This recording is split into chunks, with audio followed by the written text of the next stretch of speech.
लखनऊ का गौ घाट। हमारे बड़े बुजुर्ग सही कहते हैं कि किसी अनजान रास्ते से रात को कुछ मीठा लेकर नहीं गुजरना चाहिए।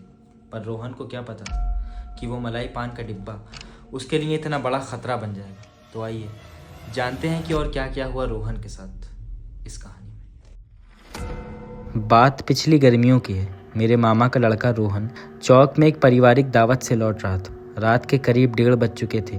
गाड़ी निकालने में दिक्कत हो रही थी तो उसके पापा ने कहा, रोहन तू गौघाट वाली पुलिया के पास खड़ा रहे, मैं गाड़ी बैक करके फौरन लाता हूँ। रोहन अकेले उस पुलिया के पास खड़ा हो गया। नदी के पास होने की वजह से वहाँ थोड़ी ठंडक भी थी और स्ट्रीट लाइट फ्लिकर कर रही थी। रोहन के हाथ में एक डिब्बा था जिसमें चौक के मशहूर राम आसरे के मलाई पान रखे थे। परिवार के किसी बुजुर्ग के लिए पैक करवाए थे। रोहन फोन चला रहा था, तभी अचानक वहाँ बैठे 2 स्ट्रीट डॉग्स किसी अदृश्य चीज को देखकर रोने लगे और दुम दबाकर भाग गए। अचानक हवा चलना भी बंद हो गई। पीछे से एक छोटे बच्चे की आवाज आई, भैया इस डिब्बे में क्या है? रोहन ने पलट कर देखा। एक 7-8 साल का बच्चा पुराने और ढीले कपड़े पहने सड़क के उस पार खड़ा था। इतनी रात में एक अकेला बच्चा देखकर रोहन को अजीब लगा। उसने इग्नोर करने की कोशिश की, पर तभी बच्चा चलते हुए उसके बिल्कुल पास आ गया। इस बार जब उसने बोला तो उसकी आवाज किसी छोटे बच्चे की नहीं बल्कि एक भारी और उम्रदार औरत की थी।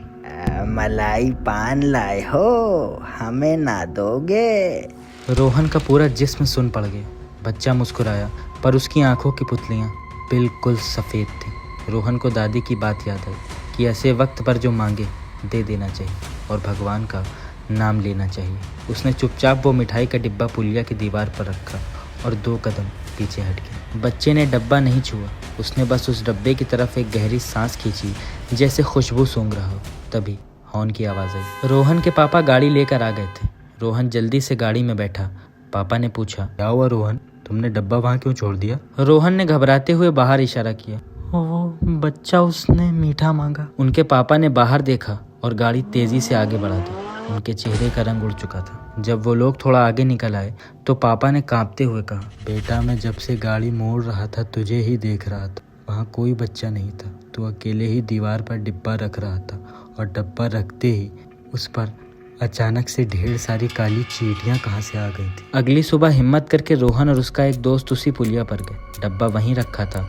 मलाई पान अपने आकार में थे पर उनका रंग बिल्कुल सफ़ेद हो चुका था, जैसे उनमें से सारी मिठास और खुशबू रातों रात किसी ने सूंघ कर निचोड़ ली। डब्बा कम्प्लीटली सूखा था और वहाँ एक भी चींटी नहीं थी। उस दिन के बाद से रोहन ने रात में खुलेआम मीठा लेकर चलना हमेशा के लिए छोड़ दिया।